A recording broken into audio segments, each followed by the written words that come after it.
नमस्कार कर्मचारी भाइयों, आप सभी भाइयों का स्वागत, हार्दिक अभिनंदन। एक बड़ी खबर हम आपको आज दिखा रहे हैं और ये भी एक सच बात है कि अफसरों की मनमानी बहुत ज़्यादा चल रही है। पूरी खबर डिटेल से हम आपको दिखाते हैं, उससे पहले आपसे हम निवेदन करते हैं कि आप हमारे चैनल को सब्सक्राइब करें और ज़्यादा से ज़्यादा आप लोग आगे से आगे शेयर करें।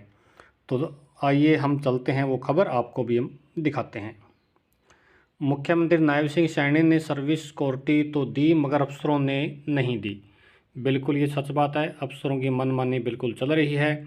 और अब मैं आपको दिखाता हूँ। गलियारे में चर्चा है कि इस बार हरियाणा में लगातार तीसरी बार एक ही पार्टी की सरकार बनाने के पीछे भाजपा सरकार के कार्यों में एक बड़ा कार्य मेरिट मिशन था, तो दूसरा बड़ा कार्य 1.20 लाख अस्थायी कर्मचारियों रिटायरमेंट तक सर्विस सिक्योरिटी देने का फैसला था।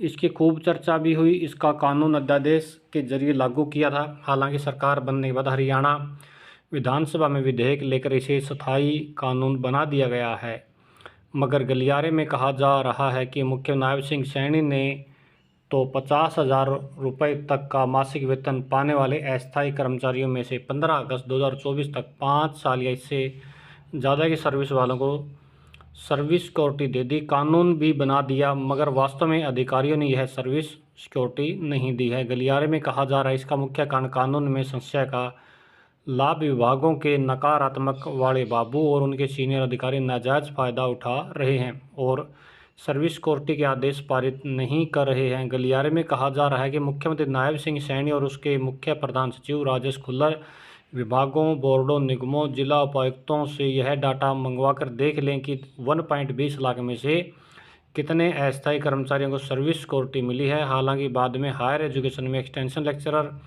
तकनीकी शिक्षा विभाग में के शिक्षा को सर्विस सिक्योरिटी दी गई, मगर 50,000 रुपये तक का वेतन पाने वाले अस्थायी कर्मचारियों को सर्विस सिक्योरिटी इसलिए नहीं दी जा रही कि क्योंकि सभी अफसरों को इस एक्ट के तहत बनने वाले नियमों का इंतजार है जो संशय एक्ट में रह गया है, वह रूल में दूर किया जा सकता है। इसलिए जो उत्साह 1.20 लाख अस्थायी कर्मचारियों में चुनाव से पहले था, वह अब समाप्त हो गया है। सरकारी बाबुओं ने उस एक्ट को का भी तोड़ निकाल लिया। गलियारे में कहा जा रहा कि अधिकारी विभागों में अतिरिक्त निदेशक या संयुक्त निदेशक प्रशासन पद पर HCS अधिकारी तैनात होते हैं, जिनका काम की स्थापना शाखा देखना होता है, मगर ये HCS अधिकारी भी अपना यह काम नहीं कर रहे हैं और सर्विस सिक्योरिटी एक्ट को लागू नहीं कर रहे हैं।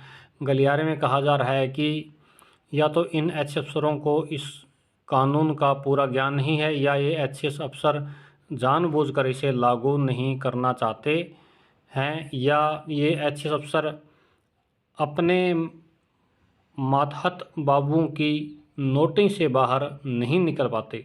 ये अस्थायी कर्मचारी मुख्यमंत्री नायब सिंह सैनी से आग्रह कर रहे हैं कि सरकार ने जो एक्ट बनाया है उसे हूबहू लागू कराएं और उन अफसरों बाबुओं की क्लास लगाएं जो सरकार को ही ठेंगा दिखा रहे हैं। ये एक बड़ी खबर जो है हमने आपको दिखाई है। बिल्कुल वाकई में अफसरशाही चल रही है और इस अफसरशाही को बंद करना पड़ेगा अगर कर्मचारी नौकरी की सुरक्षा देनी है। तो आप सभी भाइयों का बहुत बहुत धन्यवाद।